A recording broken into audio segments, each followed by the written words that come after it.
to get to the individual. If a person comes to the emergency room, or if a person is in the hospital and go into cardiac arrest, doctors have approximately 3 minutes. So if a person is in a private room or en route to the hospital's institution, he has 3 minutes max. Anything after that means permanent problems. The brain would have been without oxygen too long, and the normal functions could not be restored. Oxygenated blood would not be circulating through the brain. You only have 3 minutes, not 24 hours. Not 24 hours with no heartbeat, no breathing. The organs that is there means it's all over.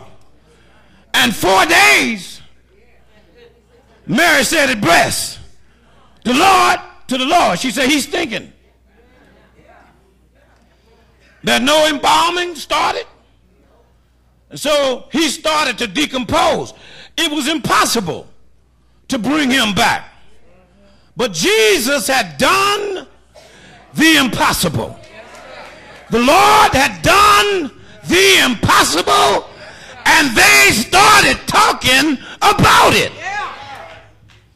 Well, the Lord had done not only the undoable.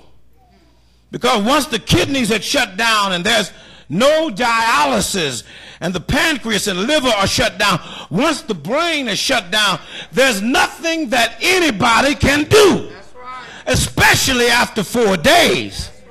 But Jesus did the undoable. He restored every bodily function.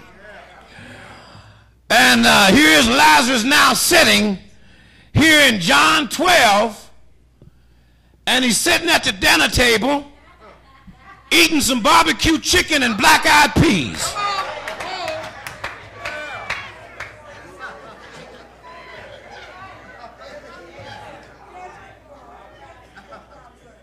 Yeah. And they talked about what the Lord had done. He had done the impossible. And the Lord had done the undoable. But then the Lord had also done the incredible. Who would believe one prayer and one call in a loud voice could reverse the process of rigor mortis? That's incredible. Who would believe that one command from the Christ could regenerate that which had begun to degenerate? That's incredible. Who would believe that a carpenter from Capernaum could cause recomposition to undo the process of decomposition? That is incredible.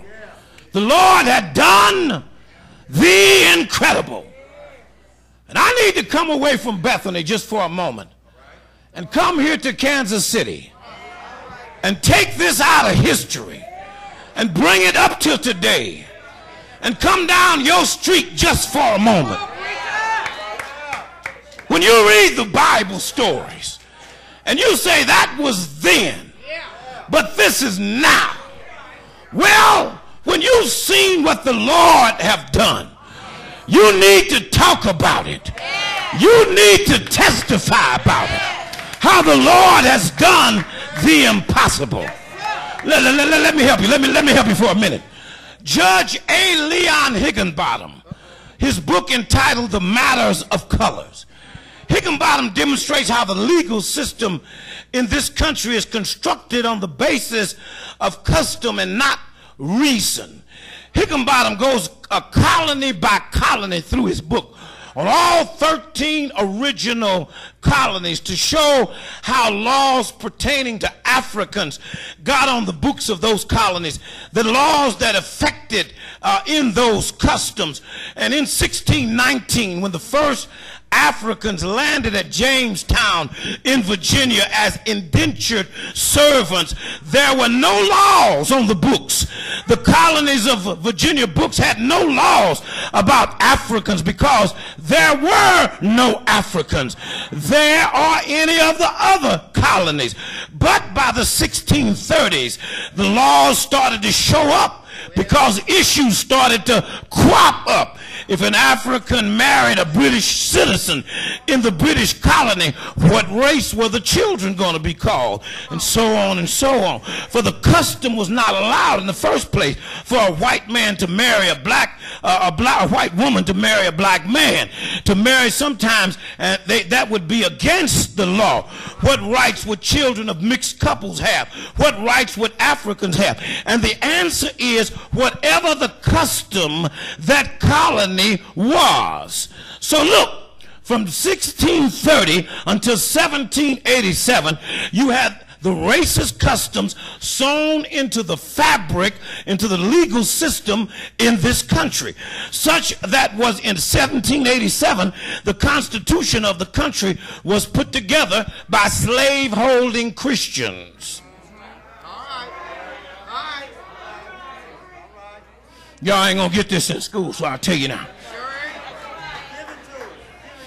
And so it was only natural after 150 years of racist laws to have racism embedded in the Constitution of legal prison, of which it was impossible to escape. But God.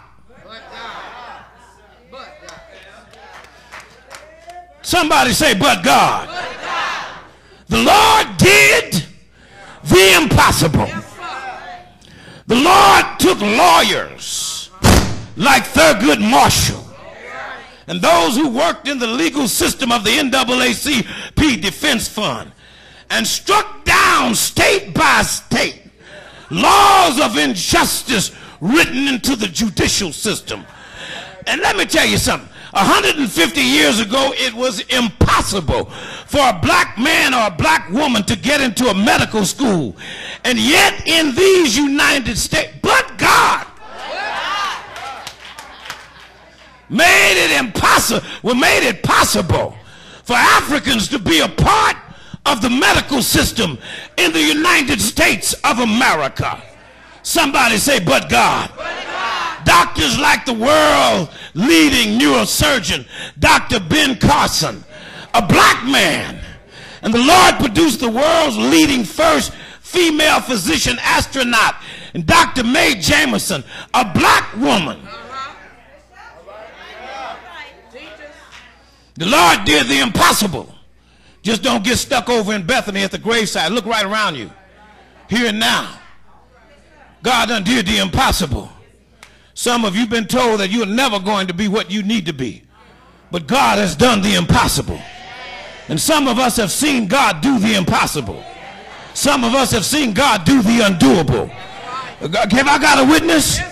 Got you off of drugs and put broken pieces of your life back together. Got you in church on Sunday when you used to be in clubs all night Saturday night and church was not even on the agenda for Sunday morning.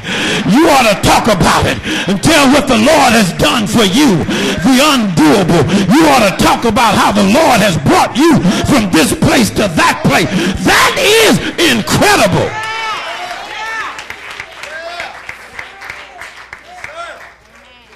Listen, the British rule in West Africa was entrenched in part in the impregnable British Empire. Since the Berlin Conference, when white countries, how Europe decided how they would carve up the black continent. Britain owned Nigeria. Britain owned Sierra Leone. Britain owned Ghana. It was in the beginning, and God said no. God took a black man, Kwame Nkrumah, incredible, and kicked the British out of Ghana, starting a domino effect all over Africa to end European colonialism in 1948, the same year that Zionism surfaced as an official state in Palestinian law of apartheid, because the law of the land in South Africa and 20 million blacks were subjugated unjustly to the racism of the Dutch Afrikaner Boers. But God, the Lord took the incredible, not only ended apartheid, but took the man that the racist system had kept in prison for 27 years, helped by the United States government that put him in prison. His freedom was voted against by then former Vice President Dick Cheney. Some of y'all got amnesia. The Lord took and did the incredible. The Lord took the man who racist system had kept in prison for 27 years. Nelson Mandela swept him from prison into the presidential palace, the first black president in the history of South Africa. That is incredible. That ain't all. Somebody say that ain't all. God, nobody but God. Somebody say but God. God took a half